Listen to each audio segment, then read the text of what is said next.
असल में विचार को देखना, ऑब्जर्व करना, ये क्या है और कैसे इसको करना चाहिए, ये सबसे महत्वपूर्ण बात है। अगर इसको आपने सही से नहीं समझा तो आप इसमें उलझते रहोगे जीवन भर और कुछ होगा नहीं। तो सबसे पहला प्रश्न आपको ये है करना कि आप विचार को देखना क्यों चाहते हो। है ना? आपने सुना है कि विचारों को देखना चाहिए, मगर क्यों? इसका आंसर आपके पास है कि नहीं? इसमें थोड़ी वैज्ञानिक दृष्टि अपनानी है आपको, अंधविश्वास में नहीं फंसना है। क्योंकि आप विचार को इसलिए देखना चाहते हैं ताकि विचार को कंट्रोल कर सकें, या कुछ मिल जाए या ध्यान मिल जाए। विचार चलना गलत है ये बात आपने सुनी है तो विचार बंद हो जाएं। तो इस कारण आप विचार को देखने का प्रयास करोगे तो वो पहला कदम ही गलत हो जाएगा, फिर सारे कदम गलत आगे बढ़ते बढ़ते जाएंगे। तो आपको इसमें वैज्ञानिक दृष्टि ये रखनी है, विचार को इसलिए देखना है ताकि जानना है हमको कि विचार क्या है, विचार कैसे चलते हैं। इसको जानने के लिए विचार को ऑब्जर्व करना है, न कि ध्यान पाने के लिए, न कि कंट्रोल करने के लिए विचार को, है ना। तो इसमें सबसे पहली गलती जो मैंने कहा यही है, आप विचार पर हावी होना चाहते हो, उसको कंट्रोल करना चाहते हो ना, इसलिए आप विचार को ऑब्जर्व करना चाहते हो। मेरे पास जो भी मित्र आते हैं ना, जब भी वो बात करते हैं विचारों की, वो विचारों को इस तरह रिएक्ट करते हैं जैसे कि विचार एक दुश्मन है, विचार को एक दुश्मन के रूप में लेते हैं, है ना। वो उनका इरादा ही आशय ये होता है कि विचार जो है वो गलत है, क्यों चल रहे हैं, नहीं चलना चाहिए। तो क्या इसको ऑब्जर्व करने के कारण या ध्यान करने के कारण विचार चलना बंद हो जाएगा? तो हम विचारों को बंद करना चाहते हैं, उसको इग्नोर करना चाहता है, उस पर कंट्रोल करना चाहते हैं, इसलिए हम ये गतिविधि करते हैं, विचार को कंट्रोल करना, ध्यान करना इत्यादि। मगर आप विचारों को एक दुश्मन के रूप में देखोगे तो आप उसको आप कैसे ऑब्जर्व कर पाओगे, हैं? ऑब्जर्वेशन का अर्थ है कि आप न्यूट्रल होकर उसको देखोगे, कोई पक्षपात नहीं। अगर आप पहले ही मानते हो कि विचार गलत है, फिर आप उसको देखने का प्रयास करते हो, तो आप पक्षपात से भर गए। अब आप विचार के साथ फिर संघर्ष ही करोगे, उसको कंट्रोल करना ही चाहोगे, इसलिए ये दृष्टि गलत हो जाएगी। इसलिए मैं आपको कहता हूं ना कि विचार को देखने का क्या अर्थ है। जैसे हम बाहर देखते हैं तो बाहर में आपको कहता हूं कि वाइड एंगल से देखो, है ना। जो भी मेरे प्रोग्राम में आते हैं उन सबको पता होगा ये बात मैं कहता हूँ, बाहर जो भी दृश्य दिखाई पड़ता है उसको आप वाइड एंगल से देखो। इसका अर्थ ये है कि आप जहाँ से जहाँ तक आपकी आंख दृश्य को देख पाती है ना, वो सारा कुछ वाइड करके देखो, लिमिट होकर मत देखो। मगर हमारी जो देखने की व्यवस्था है वो ये होती है कि हम जब किसी भी दृश्य को देखते हैं तो वहाँ हमारा फोकस हो जाता है और उसके कारण हम और सारी चीज़ देख नहीं पाते, उसके लिए ब्लाइंड हो जाते हैं। जैसे आपने कार देख लिया, दृश्य तो वहाँ बहुत है, कार ही नहीं, पेड़ भी है, जानवर भी है, आदमी भी है, और सारे आकाश है, पृथ्वी है, सारा दृश्य है। इनमें से आप चॉइस करोगे और उसे फोकस करोगे, किसी घर पे फोकस करोगे, किसी आदमी पे फोकस करोगे, और आपकी आंख उसमें गड़ जाएगी, उसमें आप उलझ जाओगे। तो आपने चॉइस कर लिया तो फिर आप अब सारे दृश्य और जो भी है ना उसके लिए आप ब्लाइंड हो जाओगे। फिर आपको कार ही दिखाई पड़ेगी और कुछ भी दिखाई नहीं पड़ेगा। वहाँ एक फूल भी फूल के रखा होगा, वहाँ एक सुंदर पंछी गा रहा होगा, सौंदर्य चारों तरफ बरसा हुआ होगा, आप कुछ भी देख नहीं पाओगे, आप एक कार को ही देखोगे। तो उसके बारे में आप थिंकिंग करोगे, फिर आप उसको इस तरह देखोगे, गढ़ के आंख गढ़ के ये कहोगे कि ऐसी कार तो मेरे पास भी होना चाहिए, ये इस नंबर की कार है, इस कंपनी की कार है, इसका इतना पैसा पड़ता है। तो ये सारी चीज़ें आप वहाँ आपके मन में चलेगी ऐसा करने से। तो जब भी हम देखते हैं ना, तो किसी पक्षपात रख के देखते हैं, तो फिर हम उसके प्रति ब्लाइंड हो जाते हैं। तो देखने का सही अर्थ क्या है, पहले आपको वो समझना है। देखने का सही अर्थ ये है कि आप इस तरह देख रहे हो ताकि आपका कोई पक्षपात नहीं का, आप किसी एक दृश्य को देखना नहीं चाहते। जो भी दृश्य आपके सामने दिखाई पड़ रहा है ना, सबके प्रति आप न्यूट्रल हो। तो किसी एक कार या किसी एक घर को फोकस करके आपको देखना नहीं है। असल में आप किसी भी एक वस्तु को देखना ही नहीं है। जो भी दृश्य झलक रहा है ना, उस सब के प्रति जागना है आपको। तो ऐसे करने से क्या हो जाएगा, जो भी दृश्य बाहर है वो पूरा का पूरा आपको दिखाई पड़ेगा समग्रता में, और सौंदर्य का भी अनुभव होगा आपको, ब्यूटी का भी अनुभव होगा। आप ब्लाइंड नहीं हो जाओगे, आप खो नहीं जाओगे, आपके भीतर अवेयरनेस भी जगेगा। तो भीतर भी इसी तरह विचारों के प्रति वाइड एंगल से देखना है। भीतर भी जैसे हम बाहर ना चॉइस करते हैं वस्तुओं को, एक घर देख लिया किसी का, आंख गड़ के हम देखेंगे उसको, कितना अच्छा घर है, मेरे पास भी अगर ऐसा होता तो, है ना। तो इस तरह हम देखते हैं। तो इसी तरह हम भीतर के विचारों के प्रति भी रिएक्ट करते हैं ना।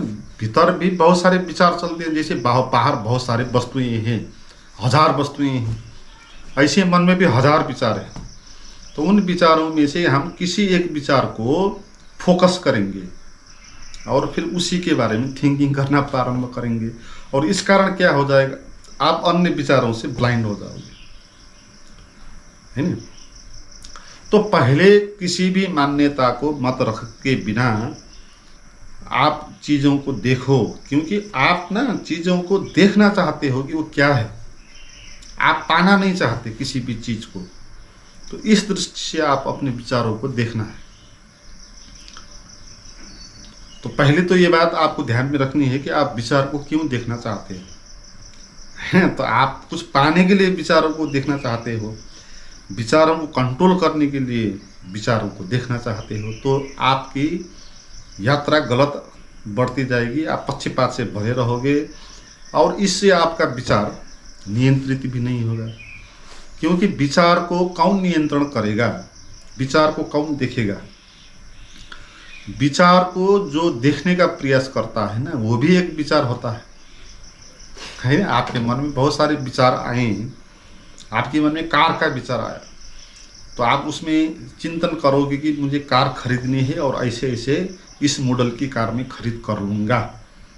तो उसके बारे में आप थिंकिंग करते हैं। तो यहाँ पर दूसरा विचार ये आएगा, नहीं मैंने तो विचार को देखना है, विचारों के साथ उलझना नहीं है। तो कार के बारे में थिंकिंग करना नहीं है। जब मन में कार के बारे में विचार आएगा तो उसको देखना है मुझे, ऐसा आप कहोगे तो ये कहना भी विचार हो गया। विचार को देखना है, ये एक विचार हो गया, है ना। तो यहाँ पर विचार को कौन देखेगा, देखने वाला कौन है, उस पर प्रश्न करो आप उत्तर पाओगे। वो देखने वाला भी विचार ही है ना। वही विचार जो विचार को देखना चाहता है ना, वही खुद को ही देख रहा होता है। हमारे मन में विचार के अलावा और कुछ भी नहीं होता। यहाँ कुछ अलग सा कोई विचार नहीं है कि जो अन्य विचार को देख सकता है। ऐसा नहीं कि एक बड़ा विचार है और छोटे मोटे विचारों को वो देख सकता है, ऐसा नहीं है। तो इसलिए आपके भीतर कुछ ऐसा है नहीं जो विचारों को देखने वाला है। तो आप भीतर कुछ भी नहीं बचोगे, विचार नहीं बचेगा फिर। इसलिए आपकी प्रश्न ये आया ना, जब भी आप विचार को देखना चाहते हो तो विचार नहीं चलता। क्यों नहीं चलता? क्योंकि आपके भीतर सभी कुछ विचार है ना। तो आप जब विचार को देखना चाहते हो तो आप ही तो विचार होते हो ना। अगर आप भीतर बचे नहीं, आप केवल दर्शक बने, आप दृष्टा बने, तो फिर आपके आगे जो विचार है वो सब गायब हो जाएंगे। तो आपके भीतर विचार के अलावा कुछ भी नहीं है। केवल होश है, हमारा जो स्वभाव है होश है, अवेयरनेस। अगर हम होश में रहेंगे तो उसके आगे विचार नहीं चलेंगे। मगर जैसा आप प्रश्न पूछ रहे हो ना, इसमें ये स्थिति नहीं हो रही।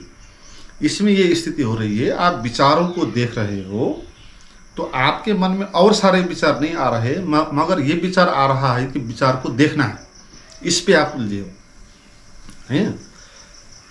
पहली स्थिति क्या थी कि आपके मन में विचार आते थे, जाते थे और आप उनको देखने का प्रयास नहीं करते थे। आपकी स्थिति ये है कि आप विचार को देखने का प्रयास करते हो, इसलिए और विचार नहीं आ पाते हैं। एक ही विचार आ रहा होता है कि विचार को देखना है, ये विचार आएगा, क्योंकि मन में एक बार भी एक ही विचार आता है। जैसे आपने भी कहा, एक ही टाइम पे दो काम मैं कर नहीं सकती हूँ। तो विचार को देखना है, ये विचार आ रहा है आपके मन में, तो एक ही विचार आता है, तो और विचार इसलिए आ नहीं पाता। तो यहाँ पर कुछ हो नहीं रहा है, आप विचार को देख नहीं पा रहे हो, आप विचारों में ही उलझे हो। पहले बहुत सारे विचार थे, अब एक ही विचार है कि विचार को देखना है, ये विचार है। और यहाँ पर आप ना विचारों का संघर्ष कर रहे हो, उसको कंट्रोल करना चाहते हो। तो इसीलिए आप सही स्थिति में नहीं हो। मगर ये जो स्थिति है प्रारंभिक स्थिति है, जब भी साधना कोई करेगा इसी तरह करेगा, क्योंकि उसको अभी पता नहीं कि देखने का क्या अर्थ होता है। देखने का अर्थ आपको समझना है पहले।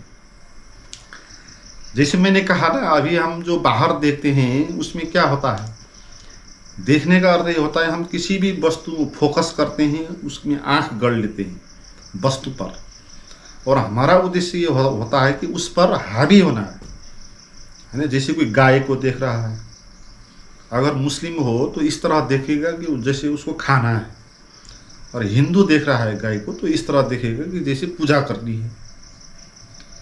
कोई गाय का व्यापारी है तो गाय को देखेगा तो इसको खरीद करना है, इस तरह देखेगा। तो देखने का अर्थ हमारा पक्षपात से भरा हुआ है ना। तो हम पहले ही मान के बैठे हैं कैसे उसको देखना है, हम फिर उसको देखते हैं। तो हमारी ये देखने की दृष्टि शुद्ध नहीं है, इसको हम देखना कहते हैं। तो इसी तरह आप अपने भीतर भी विचारों के साथ पहले ही पक्षपात रख के देख रहे हो। आप इस तरह विचारों को देख रहे हो कि विचार को कंट्रोल करना है, ये विचार क्यों आया, नहीं आना चाहिए था, इस पर हावी होना है। तो इस दृष्टि से आप देखोगे विचार को, तो वो देखना गलत हो जाएगा। इसको देखना नहीं कहते। तो देखने का अर्थ क्या है इसमें कि जानना, देखना और जानना फर्क है ना। और जो विचार होते हैं उसको हम तो देखेंगे कैसे, वो तो दिखाई ही नहीं पड़ते हैं, है ना। देखने का काम तो आँख करती है ना। भीतर विचारों को देखने के लिए तो कोई आँख नहीं होती है, तो फिर वहाँ आप कैसे देखेंगे। तो भीतर आप देखने का प्रयास करोगे तो वही करोगे जो मैंने कहा। बहुत सारे विचारों में से किसी एक विचार को फोकस करोगे, विचार को देखना है मुझे, तो इस विचार को फोकस करोगे और उसी पर आप चिंतन करते रहोगे, उसी पर गड़ जाओगे, है ना। तो देखने का अर्थ वस्तु पर हावी होना नहीं है ना। असली देखना क्या है, असली देखने का अर्थ है कि आपके भीतर कोई पक्षपात नहीं है।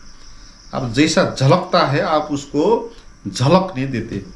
जैसे मैंने कहा ना, वाइड एंगल से देखो बाहर। तो इसमें मैं ये कह रहा हूँ कि जो आपके आँख से जो भी दृश्य झलक रहा है ना, वो झलक रहा है, वो सत्य है। आप इसमें कुछ कर नहीं रहे हो, है। इसलिए देखने में कुछ करना नहीं होता। असली जो देखना होता है उसमें करना कुछ होता नहीं है। इसलिए मन के विचारों को देखने में भी करना कुछ नहीं होगा, मगर जिसको आप कंट्रोल करना समझते हो उसमें तो करना आ जाएगा। उसमें तो आप करोगे, कुछ चॉइस करोगे, भीतर से एकदम नज़र लगा के बैठोगे क्या विचार चलता है, और उस विचार पर आप फोकस करोगे, ये विचार चला कहोगे। तो ये सारा काम कर रहे हो आप यहाँ, है ना, फोकस कर रहे हो। और आपकी दृष्टि यही है जो मैंने कहा कि आप उसको संघर्ष करना चाहते हो, उसको कंट्रोल करना चाहते हो। तो पक्षपात से भी भरे हो और संघर्ष भी वहाँ चल रहा है। तो असली देखने में करना कुछ नहीं होता है। तो पक्षपात से भर के आप देखोगे तो वहाँ करना हो जाएगा। जैसे मैंने कहा, आप किसी एक कार को देखते हो फोकस करके, तो फिर वहाँ कृत्य आ जाएगा आपका। आप सोचोगे कि ऐसा कार मेरे पास भी होनी चाहिए, किस मॉडल की कार है, कितना पैसा पड़ेगा, ये वो ये साइन, तो यहाँ सब कर्म आ जाएगा फिर। मगर आप किसी एक वस्तु को देखना नहीं चाहते है ना, किसी वस्तु को आपको प्रॉपर देखना नहीं है, तो जो भी झलकता है आगे वो अपने आप ही झलकेगा, आपको कुछ करना नहीं होगा, वहाँ वो झलक ही रहा है। आप केवल उसके प्रति सचेत होना है। तो जागरूकता, जागने का ये अर्थ है। वाइड एंगल से देखना यानी जागना है ना। फोकस करके किसी वस्तु को देखना यानी सोना। इस तरह का जो देखना होता है हमको ये स्वप्न में ले जाता है, क्योंकि स्वप्न बन जाता है ना, फिर एक कहानी बन जाती है कार की। तो आप फिर उसके बारे में दिन भर सोचते रहेंगे, वो कहानी निर्मित हो जाएगी। तो आप देखने में क्या करते हो, वस्तु के साथ अटैच हो जाते हो और उसके स्वप्न में आप चले जाते हो। तो जागने का अर्थ यह है कि आप प्रॉपर किसी एक वस्तु को फोकस नहीं करोगे, जो भी दिखाई पड़ेगा समग्रता में उसको आप एक्सेप्ट करोगे। तो फिर आपके भीतर जो देखने की एनर्जी है, जो बाहर वस्तुओं के साथ जाके खर्च होती है, तो वो भी वापस लौट के आएगी और आपके भीतर वो जगने लगेगी, है ना। तो भीतर विचारों को देखना यानी विचारों के प्रति जागना होता है। क्योंकि तो देखने में तो आप क्या करेंगे, अपने को दो भाग में बांट दोगे। जो विचार चल रहे हैं उसको मानेंगे ये दृश्य हैं, और आप दर्शक बन के बैठ जाएंगे, और दर्शक वहाँ कुछ होगा नहीं, आपका ही विचार होगा। और इसमें आप नियंत्रण करने की कोशिश करेंगे, है ना। जो आपका थॉट है मैं हूँ वाला, वो थॉट अन्य थॉट के ऊपर हावी होने का प्रयास करेगा, और इसमें आप उलझ जाओगे फिर। और इसमें आप व्याख्या भी करोगे, सही गलत क्या है, ये सही विचार है गलत विचार है भी कहोगे, है ना। मगर जागने में क्या होगा, आप अपने को दो भाग में नहीं बांटेंगे। पहले आप तीसरे हो जाएंगे, दृष्टा के रूप में, साक्षी के रूप में हो जाएंगे। अगर यहाँ पर आप नियंत्रण नहीं करेंगे, विचारों को उपेक्षा करेंगे, क्योंकि आपको किसी एक विचार के प्रति लेना देना नहीं है, किसी एक विचार पर फोकस नहीं करना है, कोई लेना देना नहीं है। आपको तो केवल जानना है कि विचार क्या है, उसको कंट्रोल नहीं करना है। जैसे कोई जानने का प्रयास कर रहा है कि बाहर क्या क्या है, तो उसके लिए उसको क्या करना होगा, वाइड एंगल से देखना होगा। किसी एक वस्तु पर फोकस करके देखेगा तो क्या क्या है सभी कुछ उसको दिखाई नहीं पड़ेगा। जो है बाहर जितना भी दृश्य है सबको अगर कोई देखना चाहता है तो उसको किसी एक वस्तु पर फोकस करना नहीं होगा, उसको यहाँ से यहाँ तक वाइड एंगल में जो भी दिखाई पड़ रहे हैं ना, तो सभी को देखना है ना, उसको समग्रता में उसको देखना है, उसको जानना है कि क्या है दृश्य। तो उसको फिर किसी भी एक वस्तु में फोकस करना नहीं होगा, उसके थिंकिंग में जाना नहीं होगा। जो भी झलकेगा वो सारा कुछ झलकेगा, वो देखेगा, है ना। तो ऐसे ही आपके मन में जो भी विचार चलते हैं वो क्या है, इसको जानने के लिए भी आपको क्या करना होगा, किसी भी एक विचार को पकड़ना नहीं होगा। विचार कंट्रोल करना चाहिए, इस विचार को भी कंट्रोल करना नहीं होगा, इसमें भी उलझना नहीं होगा। किसी भी विचार को फोकस ना करते हुए आपको जागना है, तो फिर आपको दिखाई पड़ेगा कि क्या है, विचार क्या है, वो आपको पता हो जाएगा। फिर विचार नहीं है ये बात आपको पता चलेगी वहाँ। अभी जो आप कह रहे हो कि विचार मेरे मन में चलता नहीं, जब मैं विचार देखता हूँ तो इसमें और विचार नहीं चल रहा, तो एक विचार चल रहा है कि विचार को मैं देख रही हूँ, इस पे आप उलझे हो, है ना।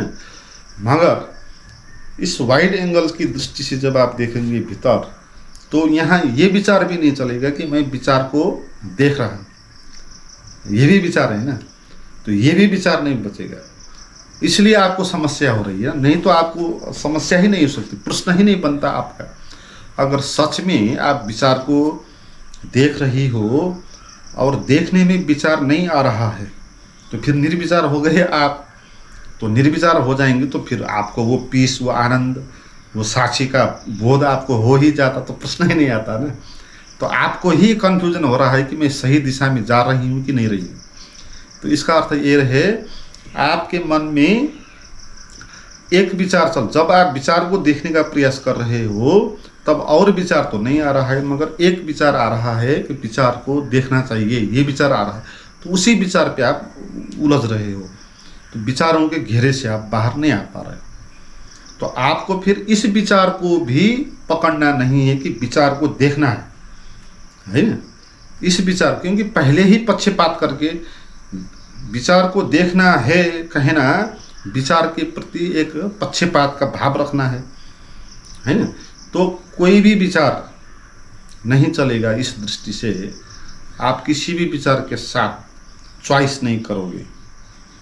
तो इसी को कृष्णमूर्ति कहते थे चॉइसलेस अवेयरनेस, है ना। तो आप ना किसी विचार को भी चॉइस नहीं कर रहे, विचारों को देखना है, इस विचार को भी चॉइस नहीं करोगे। जितना भी आता है उसको जानोगे कि क्या क्या आता है, क्या क्या दिखाई पड़ता है, बाहर दिखाई पड़ ही रहा है ना। तो किसी विचार को, किसी वस्तु को फोकस करके आप नहीं देखोगे। तो इसको कहते हैं ये जागना होता है, उसको कहते हैं देखना होता है। देखने में क्या होता है कि आप दो बन जाते हो, एक देखने वाला और एक दृश्य, और दृश्यों में से किसी एक दृश्य के साथ आप फोकस करते हो, उसको वैल्यू देते हो, उसकी थिंकिंग में आप चले जाते हो। मगर जागने में क्या होता है, जागने में पक्षपात नहीं होता है, आपके भीतर दो नहीं होता है। आप, क्योंकि आप विचारों को कंट्रोल करना नहीं चाहते ना वहाँ, तो इसलिए आप भीतर बसोगे नहीं, विचारों को देखने वाला नहीं बचोगे ना वहाँ, है। देखने वाला नहीं बचेगा तो फिर भी दिखाई पड़ेगा। देखो ये अद्भुत बात है। जैसे मैंने कहा ना, बाहर जब हम देखते हैं, जब हम किसी वस्तु को फोकस करके देखते हैं तो हम भीतर देखने वाला बन जाते हैं और हम अपनी दृष्टि से उसको देखते हैं और दो बात हो जाती है। मगर बाहर किसी भी वस्तु को फोकस नहीं करना है तो फिर आप देखने वाला नहीं बनोगे, क्योंकि जो भी आपकी आँख है ना वो झलका देगी अपने आप।